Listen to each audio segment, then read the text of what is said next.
first, we have to have this. This just made me laugh when I saw it, because you think it's going in one direction, and then CTV News just goes in a completely other direction. Okay, so happy Diwali, right? Millions of Indians, says CTV News, set a new world record celebrating Diwali as worries about air pollution rises. Honestly, happy Diwali. And we're worried about air pollution. So, happy Diwali and stuff. But I just thought it was very funny. So, happy Diwali, says CTV News. And don't forget about air pollution. One other cleanup bit. I didn't mention this because I looked at this and it looked out of place, but I didn't know why it looked out of place. Like, when you see something and you think that looks odd, but I don't know why it looks odd. So I just kept going. And I don't like the Governor General, et cetera, et cetera. But Julie points this out. She says, I would love to know what medals the Governor General is wearing on Remembrance Day here. And so the Governor General is standing there and she's got a whole bunch of medals. She's not a military person. What are the medals for? Where'd you get them? Who gave them to you? What did you do in order to deserve them? High taxes? Looking the other way when Trudeau wanted you to look the other way? Each one of these medals has a story. Right? Sending your toadies to pressure attorney generals, right? Like, where'd you get those medals? Maybe she's after that whole scandal. I'm not sure. But it's pretty wild. And I thought it was funny, but I couldn't put my finger on why it was funny until somebody else pointed out exactly that. Stacy is saying Justin Trudeau is doing a photo op at a grocery store in the GTA today, and the itinerary for the Prime Minister for November 13th says Greater Toronto area, the Prime Minister will visit a local grocery store for a pooled photo opportunity. So that's obviously the most important thing in Canada right now. No problems. There's photos to be taken at grocery stores because Justin Trudeau has made life so much more affordable for people since 2015. Right. Here is what people think. Now, I think personally, this guy's name is Little Darky. Little Darky. And I think that if I call, and his complexion is really not that dark. I feel like if I went around calling myself Little Darky, people would have a problem with that. But this guy, he gets away with Little Darky. I haven't looked up a close up picture of him. Maybe he's much darker, not under stage lighting, etc. But weird. Anyway, here's Little Darky asking a Toronto crowd, "What do you guys think of your government?" Question all throughout America, but I'm curious what some Canadians think about this question.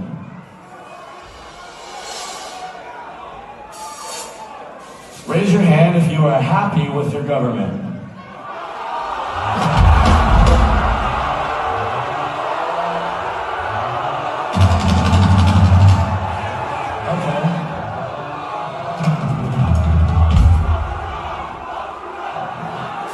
Fuck Trudeau, fuck Trudeau, fuck Trudeau, fuck Trudeau, fuck Trudeau, fuck Trudeau, fuck Trudeau, fuck Trudeau, fuck Trudeau. Yeah, that guy looks like a fucking goober anyways. So, I mean, I don't know where he was going with it, but the crowd was quite enthusiastic to go along with a little, it almost Limp Bizkit-esque little rant there. F Trudeau chanting. And that's a far way away from how he came to office with his sunny ways and every Canadian loving him, and Gord Downey saying, we can trust Canada with this guy. Sure we can. Here's Ryan, and he says, the media are a bunch of bigots. With ease, they called Canadians protesting freedom every name in the book, all based on assumptions and made up lies. Imagine they wrote something similar around the current protesters, labeling them or putting them down. They wouldn't dare. Why? Why did they get away with it during the Freedom Convoy? It's infuriating. What a messed up country. And there's a whole bunch of examples of how the press went after these protesters. But he's right. They won't go after the Palestinian protesters and won't call them terrorists. All sorts of different journalistic standards are the reason why. But in Canada, the Globe and Mail, this Toronto Star, will reprint some very obscure tweets calling for the death of anti-vaxxers or freedom protesters, et cetera, et cetera. And that's pretty incredible, right? And it says, what the Freedom Convoy protests reveal about structural racism in Canada. So-called Freedom Convoy is a symptom of a deeply unequal society. So everything the Freedom Convoy did played into the narrative. So they blamed the Freedom Convoy as the bad, evil people. But the Palestinians, they're not doing any of that. They're, in fact, probably quite fearful to do that. So that's interesting to note as well. Let's talk about carbon taxes. The carbon taxes are what's driving up the cost of living for everybody, and people are very, very done with this. This is just a Twitter poll, but what I'm trying to highlight here, and I dumbly voted on this, and it increased the count, but this Twitter poll is locked at 12,616 votes. 94% of people said no to this, and 5.4% said yes. And the question is, Justin Trudeau says the vast majority of Canadians recognize that climate change is real. Let's do a poll on that. Do you believe that climate change crisis is real? No, 94%. And so they locked the poll. They don't want any more, even though you can still vote on this and you can still like it, and there's a day left in the poll, right? It says 1 day left. This number is not going to go up. They've locked the poll. So the guy who runs it noticed yesterday that it stopped counting, and he said, "This is crazy. Why is this poll banned? Why can't we have this poll done?" Because it's just, a Twitter poll. But very interesting situation, right? People aren't buying this nonsense. They're not buying this grift anymore, and that's interesting. Andrew Coyne is responding to Andrew Leach. Andrew Leach says, "I honestly can't believe Pierre Poilievre is endorsing Scott Moe's attempt to compel a crown corporation to break federal law. Law and order is for thee, but not for me. New Brunswick, on order to compel a crown agency to break federal law, is either invalid or inoperative. It won't fly." In New Brunswick, he says. And apparently, here's 650 CKOM reporting, Poilievre told Gromley on Tuesday that the move makes sense for Moe. Quote, "He's just asking that Saskatchewanians get the same pause in home heating carbon tax that the Prime Minister has given to other people in a different region." Poilievre said, "Why should Moe collect a tax for Justin Trudeau that Trudeau is not applying to other people? It makes no sense." I have a feeling that I think it's an inevitable at this point in time, because Poilievre is quite far up in the polls, over 200 seats in the projections, if you believe the polls. And I believe the polls are a reflection of what the powers that be want people to believe. So I think that Poilievre is on track to be Prime Minister. So when he's Prime Minister, I think that he will not tolerate a premier offside like this. And he would probably call him or have one of his lieutenants call Moe and get him on side. So it's interesting, but in this situation, this benefits Poilievre, so he's going to be just fine with what Moe is doing. Andrew Coyne hates it. He says, "This is utterly disgraceful and will only encourage more provincial lawlessness." It's a wedge issue that is being used, and the wedge is being burst wide open. And I think that Trudeau is on the losing side of the wedge. Like, obviously, the losing side, the 5% side, the side that is in favor of this carbon tax, not going to win any majorities anytime soon, right? So he's on the wrong side of the wedge. I think we've all gone mad, says Trudeau's faith in climatology will cost him his government. Putting a sin tax on heating and driving to work doesn't make any sense in a cold country.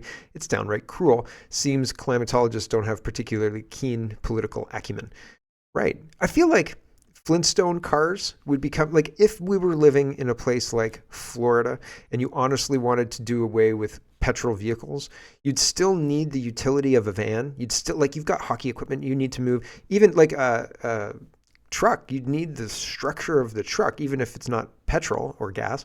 And so I feel like if we were in a place like Florida, or a place that had a very temperate climate, like 20 degrees most days, you would see people with cars that you could pedal together to power and have like a utility, like a way to do that. But that's not practical here. I'm not saying that should happen here.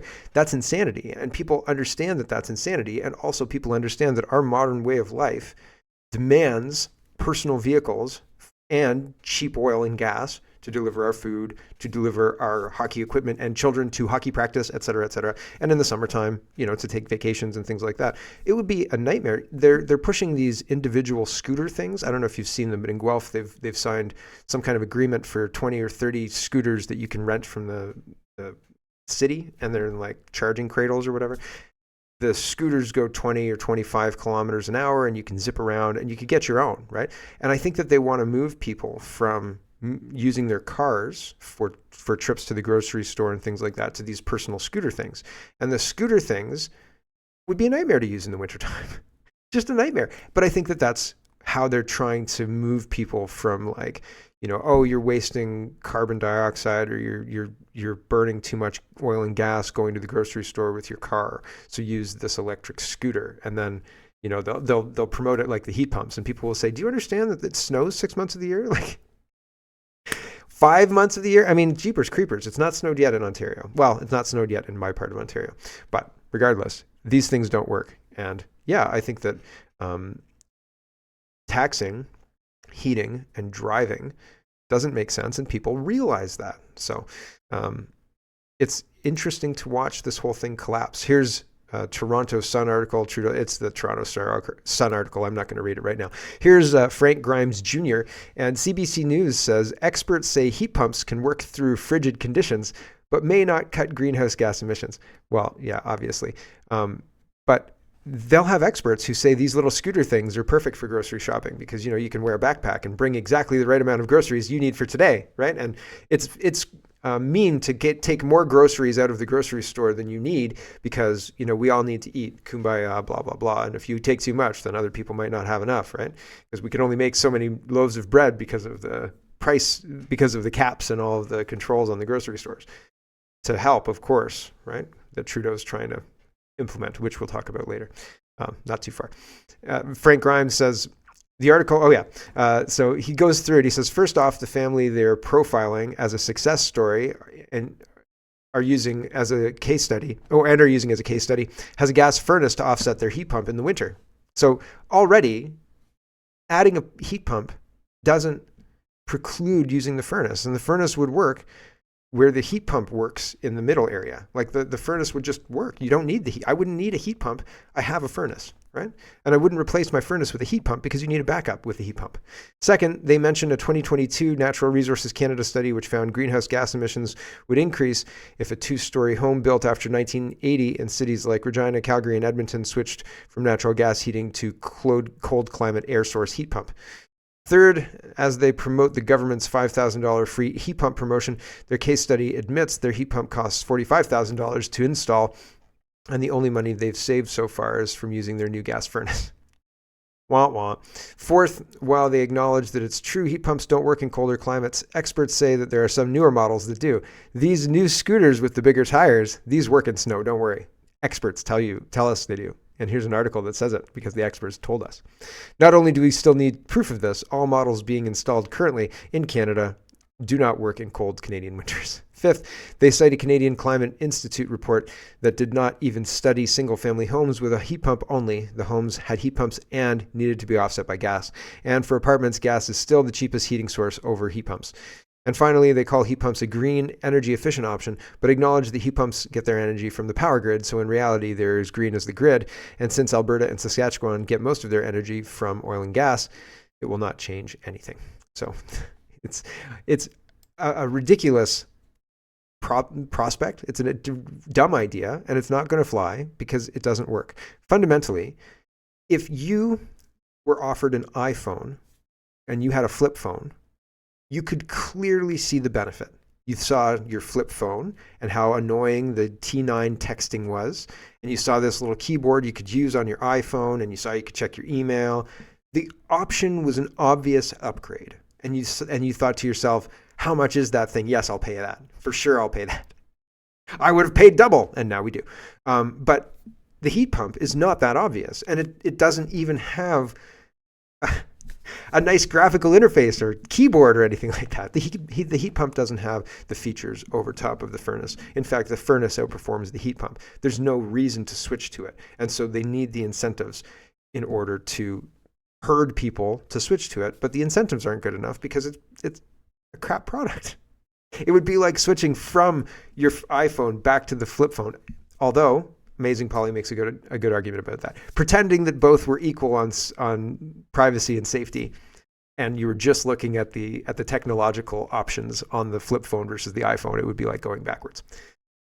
Anyway, regardless, here is an interesting small thread on batteries, talking about how many batteries would be needed to replace the grid in a backup situation.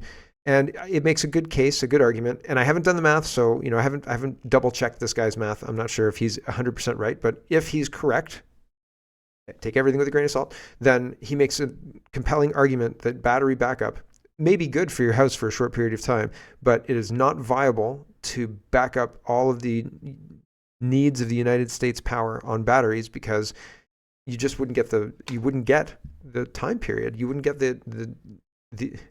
you wouldn't get the benefit out of it for the money you'd need to put into it. Here's what he says. John says, are batteries the future? A lot of people seem to think so, but are they? Let's put this argument to rest once and for all. What would it take to power the US for 24 hours? That's 11.12 terawatts, TWH. Okay, terawatt hours, I think. In this thread, I will discuss sodium, lithium ion, and lead acid batteries. If lithium were used for both EV and energy storage, reserves would not last long, but there's a lot of sodium. A sodium battery is better than lithium as well because it's safer and keeps most of the charge when temperatures fall below freezing. But it is harder to get the sodium these batteries need. Their cathodes use soda ash, Na2CO3. Over 90% comes from deep under Wyoming, USA, in vast deposits formed 50 million years ago. But sodium batteries have an enormous disadvantage. They need to be bigger than the lithium batteries to hold the same electric charge. The cost would be $40.77 trillion, cover 923 square miles, and weigh 450 million tons. But nobody knows how long sodium batteries can last outdoors, so rinse and repeat. Lithium-ion batteries would cost $11.9 trillion, take up to 345 square miles, and weigh 74 million tons. Last 10 years, rinse and repeat. Lead-acid advanced batteries would cost $8.3 trillion, so this is the cheapest, take up 217.5 square miles, and weigh 15.8 million tons. Last 5 years, rinse and repeat. To put this all into perspective, think about this. The $5 billion Tesla Gigafactory in Nevada is currently the world's biggest battery manufacturing facility. Its total annual production could store 3 minutes worth of the annual U.S. electricity demand. Now imagine what we would need to charge these batteries, the amount of energy needed to mine, recycle, and maintain.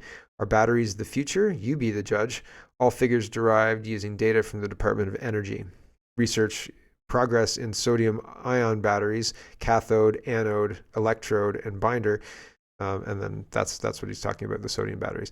So it doesn't look viable to me. I think it's probably pie in the sky fool's errand. But hey, man, if we could get it to work, great. But it doesn't seem viable. In fact, people that I've seen who have batteries that work have a constant have a constant charge. You're not just sitting there with fully charged batteries waiting for a power outage to implement the battery. Like, you have to use it all the time, basically. Otherwise, the battery is not good, doesn't stay good. So it's interesting watching all of this, and it seems like, in theory, a battery should be like a good plan to back up your building or whatever it is. But it's got massive limitations when you compare it to something that generates energy from oil or gas or something to that effect. And so when you actually dig into the nitty-gritty and the details, the theory doesn't hold up in practice when compared to something like a diesel generator, right? Like the cost is really, really high for the electrical battery, and the diesel generator is low operating cost, and people know how to do it, right? It's a mechanic, and you make sure it runs, and it'll create energy as long as you fill it up with diesel, right? Like, there you go. Whereas the battery's got 5 years and so on and so forth. There's a lot of limitations, and people don't care about the practical side. They look at the theory and they say, people think it's going to work. It's going to save our world. There's so many flaws in this. People just don't question nearly enough, right? Like, and they don't demand proof, and they don't say, listen, you show us a city of 10,000 people living on this, just to prove that you can do it. Because they can't do it. They can't do it now, right? Can't do it now. Can't do it in 5 years. Can't do it in 10 years. Why can't they do it in these time periods? Because it's not viable, because you can't store that much power, right? Unless you've got something constantly feeding the battery to charge it up, be it the grid or hydroelectric or wind turbine, but the wind turbine is not really going to work. Solar, but the solar, again, is not really going to work. So, unless you've got some viable way to charge this battery, it's not a viable backup option, because you need it to work when that charging option isn't there, right? Unless it's like oil and gas, right? So the whole thing is it's a grift. Here's Steve, and he says Portugal's prime minister resigns over green fraud. More proof of the green fraud. And there is no contradictory example. And it says at the bottom there, this is the Telegraph in the UK reporting this. Antonio Costa, I'm getting that wrong, has resigned as the Prime Minister of Portugal following a corruption probe. That's like the SDTC chair, right? Well, yeah, I gave my company $200,000, but it was March 2020 and everybody was scared. So, okay, yes, I resign. Absolutely, I resign. Right? So same thing. And how long until our prime minister is forced to resign over his green grift and the ghost contracting and all of the other scandals that plague this ridiculous administration? Lion Advocacy says, given the significant public interest in the tweet below from the federal court regarding judge's vaccination status, I've submitted an ATIP asking for details. Not sure the exact tweet was approved by the court. If it was, full details ought to be provided to confirm its veracity. So on September 2nd, 2021, this goes to impartiality of the court. And I know this isn't carbon tax. This is more governance and housing and stuff. But I just wanted to point this out, and it didn't really fit anywhere else. So it's going here. Because of this tweet, people are saying the court's not impartial anymore, and it should call into question the decisions made around vaccinations. And the tweet is federal court, and it used to be a green or a blue check mark. There doesn't appear to be a blue check mark here now, but it's the official Twitter account for the Federal Court of Canada. And it says, the 53 members of the federal court are pleased to inform the public that we are all fully vaccinated against COVID-19. So Lion Advocacy is making the point that if they're making this statement, they're biased, and their bias is on display, and there should be details about this. And he's asking for information, right? So it's interesting. We'll see what comes of this, if anything at all. It's been out there. It's been known for a while, and nobody seems to care. Nobody seems to care. The people who do care are ignored pointedly. So there you go. Let's talk about housing. Pierre Poilievre says, after 8 years of Justin Trudeau, there are 35 homeless encampments in Halifax. 35. Trudeau's housing ministers from Nova Scotia, maybe his focus should shift from photo ops to home building. Here's a minute of this CTV News report. Here we go. The rising cost of living is making it challenging for Canadians to afford housing. Across the country, cities are now struggling to respond to growing homeless encampments.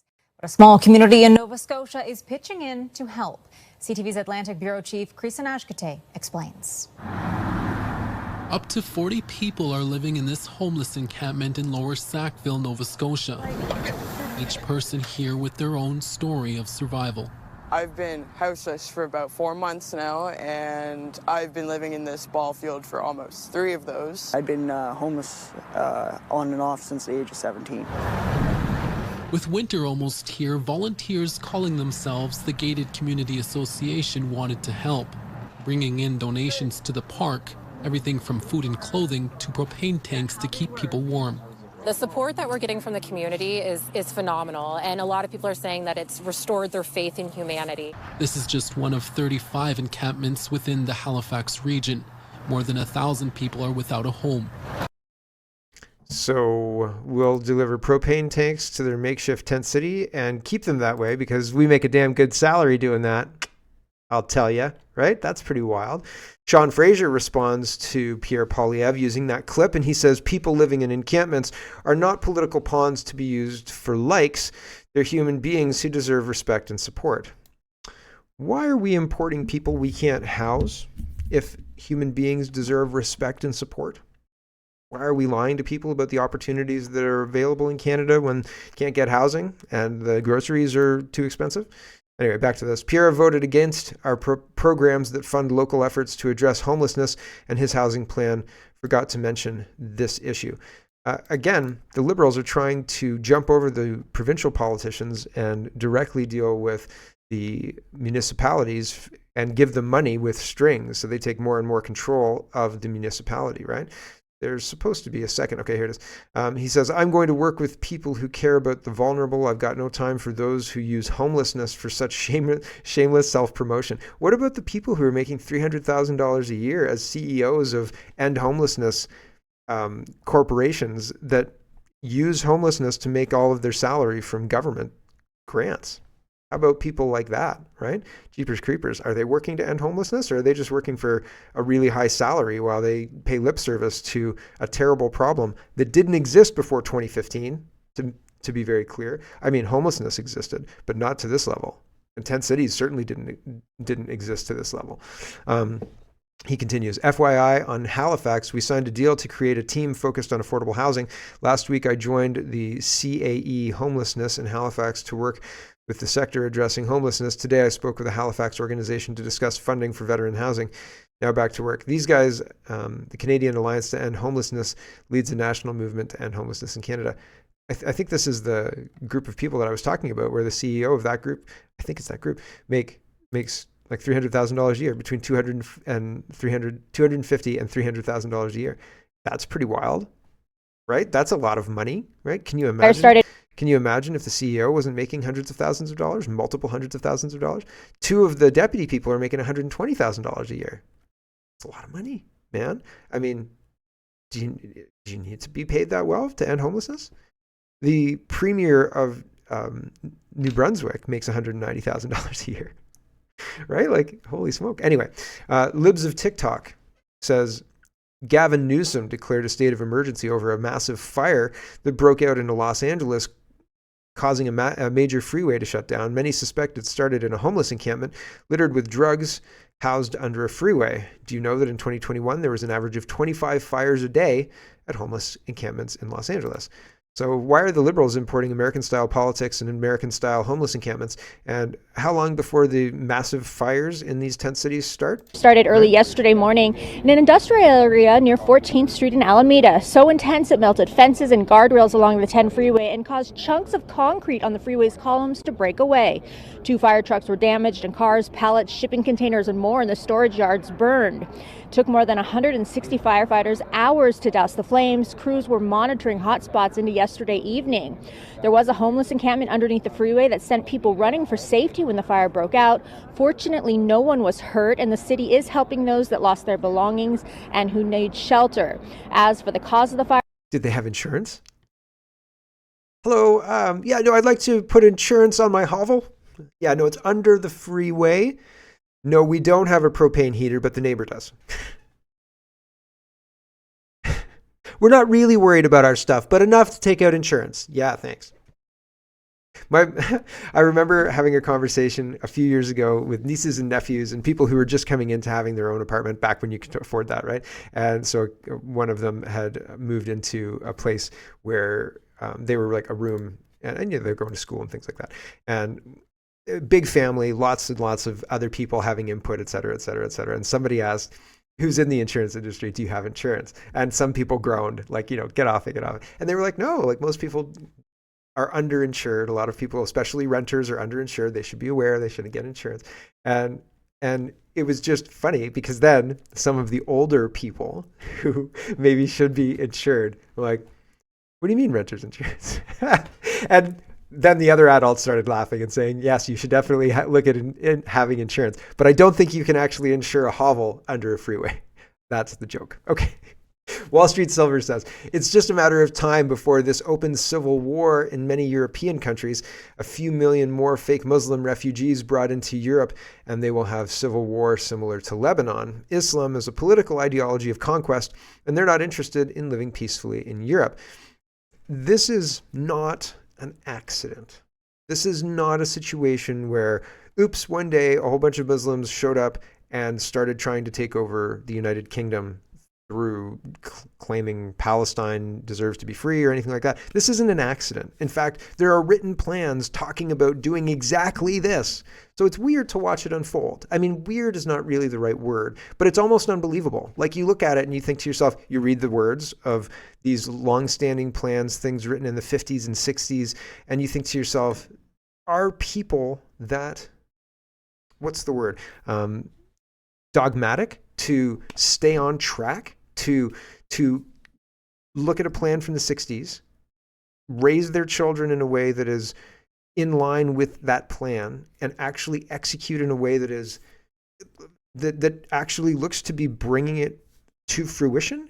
It's so unbelievable that people would rather believe that this is just, this is part of the usual back and forth between countries and things like that. They'd rather believe that this wasn't planned. It's just what happened.